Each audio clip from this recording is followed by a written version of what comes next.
면접 참고 자료를 작성하러 갑니다. 자, 우리 육군사관학교의 가장 큰 특징 중에 하나는 아주 오래전, 한 7, 8, 10년 전부터 들어가서 자기소개서를 한 번 더 쓰게 한다는 게 가장 큰 특징 중에 하나였어요. 옛날에 자기소개서였을 때 지원동의서가 아니라 자기소개서 실컷 받아놓고 들어가서 즉석에서 하나 더 쓰게 만드는 그런 것들이 어떨 때는 또 쓰게 하고 안 쓰게 하고 왔다 갔다 하기는 했지만 작년 같은 경우에는 또 쓰게 하더라. 자기소개서가 아니라 면접 참고 자료라고 하는 이름하에 이름이 중요치는 않죠. 그 본질은 자기소개서 2이다. 이런 식으로 생각하면 될 것 같아요. 자, 두 개의 조로 나눠서 기시하고 한 조는 성격검사, 한 조는 참고자료 작성, 그리고 또 크로스오버 이런 식으로 오후 일정이 진행이 됩니다. 자, A조, B조 나눠서 한 조는 성격검사 뭐냐? MMPI2 이거는 어떤 내 성격적 결함, 내가 사이코패스인지 내 자존감이 낮은지 아니면 가정생활에서 아주 불합리한 것을 많이 당해서 성격이 삐뚤어졌는지 이런 것들 성격의 이상을 측정하는 검사예요. 이거나 아니면 애니어 성격검사 이건 나의 성격적 기질적 특성을 내가 외향적인 사람인지 내향적인 사람인지 이런 걸 측정하는 아주 신뢰성 있는 검사예요. 이런 것들을 성격검사로 실시하고 두 개의 문항수를 합치면 한 7, 800 문항이 되니까 느긋하게 생각하면서 잘 수 없고 즉답 해야 돼요. 빠르게 7, 800 문항을 거의 4, 50분 무슨 1시간 안에 하라고 요구하니까 빠르게 다다다닥 즉답해라. 자, 참고자료 작성은 2문항이고 40분을 주더라. 지원동의서의 보충의 어떤 역할로서 작성하게 한다. 자, 이렇게 해서 오후 일정이 이루어지는데 그럼 실제 여러분들이 궁금한 건 작년에 무슨 문항이 나왔나 이런 거 궁금하겠죠. 이런 거 알 수가 없단 말이에요. 공개되지 않으니까. 그러니까 뭐가 중요해? 선배들이 한 얘기가 중요해요. 자, 선배들이 한 얘기 한번 들어봅시다.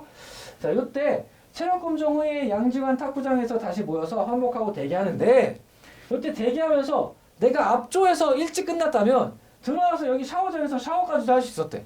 근데 마지막 조라서 늦게 끝나면 잠깐 쉬다가 다시 면접을 하러 갔어야 된다는 거지.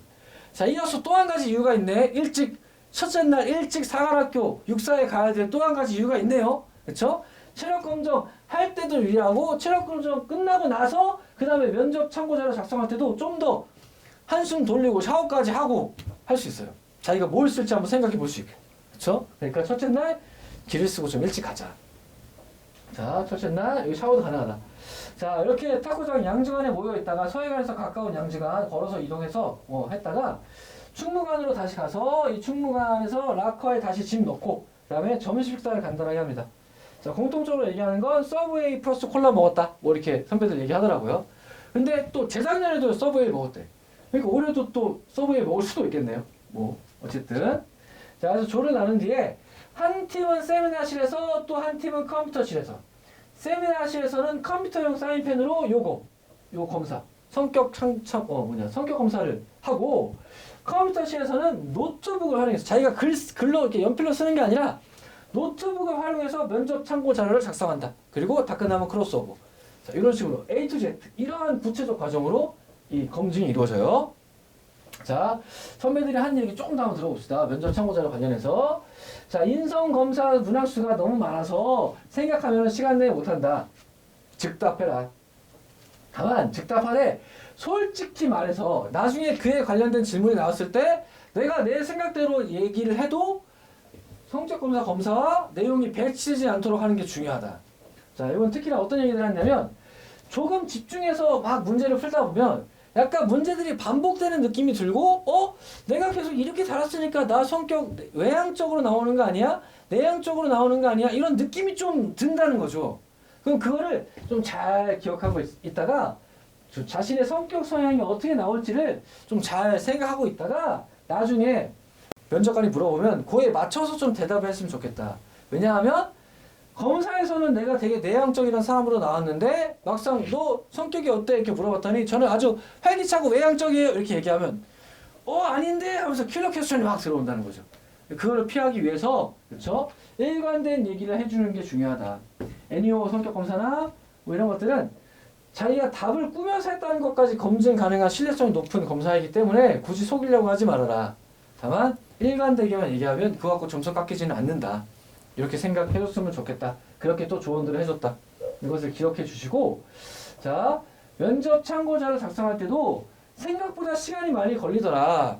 결국에는 한 문제당 600에서 1000자를 쓰라는 건데 총 맥시멈 2000자를 써야 되잖아요. 40분 동안 두 개의 주제에 대해서. 이게 생각보다 쉽지 않더라. 물론 이 문항이 뭐 매우 어려운 건 아니에요. 뭐 가령 국가관, 안보관, 뭐 장교관, 뭐 혹은 진짜 무슨 어려운 뭐 국어 무슨 비문학 문학에 대해서 뭐 정리해라 뭐 이런 것들은 아니야. 일반적인 얘기, 자기가 살아온 얘기 뭐 이런 것들이긴 하지만 그래도 좀 잘 쓰려고 고민하다 보면 40분 금방 훅 가더라. 그러니까 시간 잘 맞춰서 써라. 이런 것들을 좀 선배들이 조언을 해줬고, 그 문항은 주로 예년, 작년, 재작년에 지원동의서 문항 중에 일부 사라진 것들, 이런 것들을 한 번 더 물어보더라. 자, 작년 문항을 좀 공개해보자면, 이거 어디 가서 들을 수 없는 얘기지만 선배들이 한 번 공개해줄게요. 작년엔 두 개의 문항이 뭐가 나왔느냐?